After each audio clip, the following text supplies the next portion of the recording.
Urea అక్రమ నిల్వలు ఉంచిన అక్రమ వ్యాపారం చేసిన కఠిన చర్యలు తప్పవని చిన్నశంకరంపేట ఎస్ఐ శివానందం హెచ్చరించారు. చిన్నశంకరంపేట తహసీల్దార్ మాలతి, ఎస్ఐ శివానందం, మండల వ్యవసాయాధికారి లక్ష్మీ ప్రవీణ్లు మండల టాస్క్ ఫోర్స్ బృందంగా ఏర్పడి ఎరువుల దుకాణాలు, విత్తన దుకాణాలతో పాటు సూరారం గ్రామంలోని కోళ్లదానా పరిశ్రమలను తనిఖీ చేశారు. దుకాణాల్లోని పలు రికార్డులను పరిశీలించి విక్రయాలకు సంబంధించిన విషయాలు అడిగి తెలుసుకున్నారు. ఈ సందర్భంగా వారు మాట్లాడుతూ యూరియా ఎరువులను ఎవరు కూడా అక్రమంగా నిల్వ ఉంచుకోకూడదని, అక్రమ వ్యాపారం చేసిన వారిపై కఠిన చర్యలు తప్పవని, క్రిమినల్ కేసులు నమోదు చేయడం జరుగుతుందన్నారు. యూరియా కావాలంటే రైతులు యాప్ ద్వారానే బుక్ చేసుకోవాలని, యూరియా కోసం రైతులు ఆందోళన చెందాల్సిన అవసరం లేదన్నారు. ఎవరైనా అక్రమంగా నిల్వ ఉంచితే సమాచారం అందించాలన్నారు. నకిలీ విత్తనాలు, ఎరువులు అమ్మితే కఠిన చర్యలు తప్పవన్నారు. ఈ కార్యక్రమంలో తహసీల్దార్ మాలతి, మండల వ్యవసాయాధికారి Lakshmi Praveen, SI Sivanandam, revenue inspector Vinay తదితరులు పాల్గొన్నారు. ఈరోజు స్పెషల్ డ్రైవ్లో భాగంగా ఆల్ ఆగ్రో ఇండస్ట్రీస్ తర్వాత ఫీడింగ్ సెంటర్స్ కూడా సడన్ విజిట్ చేయడం జరిగింది.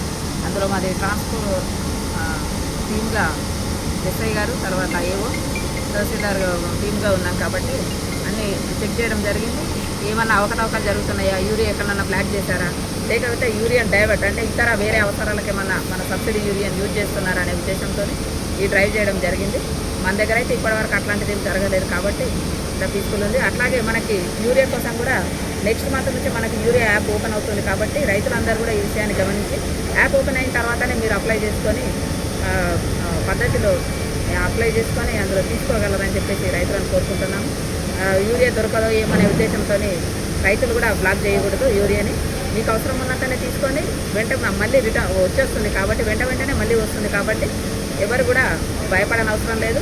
యూరియా ముందుగా వచ్చిన వాళ్ళకే వస్తుంది, తర్వాత రాని వాళ్ళకి రాదనే భయం లేకుండా అందరికీ యూరియా వస్తుంది కాబట్టి ఎవరు కూడా ముందుగా కొని బ్లాక్లో పెట్టుకోకండి. అట్లాగే బ్లాక్ మార్కెట్ చేసే వాళ్ళని కూడా మీరు ప్రోత్సహించొద్దని చెప్పేసి కోరుకుంటున్నాను. Thank you. నమస్కారం. ఈరోజు కలెక్టర్ గారి ఆదేశాల మేరకు మండల టాస్క్ ఫోర్స్ టీంలో భాగంగా ఎంఆర్ఓ గారు, ఎస్ఐ గారు మరియు అగ్రికల్చర్ ఆఫీసర్ ముగ్గురం కలిసి విద్యా ఫీడ్స్ అనే క్వాలిటీ ఫీడ్ విభాగంలో విజిట్ చేయడం జరిగింది. దీని ముఖ్య ఉద్దేశం ఏంటంటే యూరియా డైవర్షన్ కోసం గవర్నమెంట్ ఆదేశాల మేరకు యూరియా డైవర్షన్ కోసం చెక్ చేసుకున్నాం. ఏదైనా పౌల్ట్రీ ఫీల్డ్లో కానీ, రెజిన్ ఇండస్ట్రీస్ కానీ, గమ్ ఇండస్ట్రీస్లో కానీ, ఇతర ఇండస్ట్రీస్లో ఎక్కడైతే మేము యూరియా డైవర్షన్ ఉంటుందో ఆ యూరియా డైవర్షన్ చెక్ చేస్తానికి మేము ఈ టీమ్ ఫామ్ చేసి ఇక్కడ రావడం జరిగింది. ప్రస్తుతం ఇక్కడ ఇత్తపల్లిలో చెక్ చేసాము. ఇక్కడ ఎటువంటి ఆధారాలు దొరకలేదు. అలాగే మన మండలంలోని చంద్రపేట ఆంధ్రస్లో కూడా చెక్ చేసాము. దానిలో యూరియా స్టాక్ కూడా అక్కడ ఏం లేదు. ఈ యూరియా ఎప్పుడైతే మీకు స్టాక్ వస్తుందో అప్పటి నుంచి మేము యాప్ ద్వారా ఇవ్వడానికి ట్రై చేస్తాము. సో రైతులతో గమనించుకుంటూ ఎవరైనా ఈ యూరియాని అక్రమ నిల్వ చేసినా, అక్రమ వ్యాపారం చేసినా వాళ్ళపైన చట్టపరమైన చర్యలు తీసుకోవాలి. వాళ్ళు ఎవరైనా ఈ ఫర్టిలైజర్ షాప్ వాళ్ళు యూరియా అక్రమంగా నిల్వ చేసినట్టయితే వాళ్ళ మీద క్రిమినల్ కేసులు రిజిస్టర్ చేసి వాళ్ళ యొక్క లైసెన్సులు క్యాన్సిల్ చేయడానికి కూడా రిపోర్ట్ పెట్టబడుతుంది.